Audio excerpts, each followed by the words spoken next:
In this video, I will show you how to buy gold on Trading 212. So there's basically two ways to do this. But first just open up Trading 212 and click on the search icon in the bottom. Now at the top click on the search bar and just gonna search for gold. Now here you will find a few options. First you have the actual gold at the top and that's tradable as CFD, meaning you will need to have a CFD account for this. If you have that, that's great, and you can just click on it right here and it will then take you to your CFD account where you can invest in gold as CFD. But what you can also do in a normal invest or iStyle account is search for gold and then use one of these other ones such as the iShares Physical Gold. And the iShares Physical Gold, if we scroll down here you can see the fund allocation.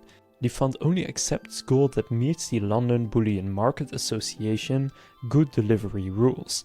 In line with these rules, the bars also aim to comply with the Responsible Sourcing Program, ensuring 100% of the gold is backing their ETC is responsibly sourced. So essentially when you invest in this, they will then buy gold with that money, so they actually hold physical gold for you. So that's two ways to buy gold on Trading 212. If this video was helpful, please consider leaving a like and subscribing to my channel. With that being said, I will see you in the next video.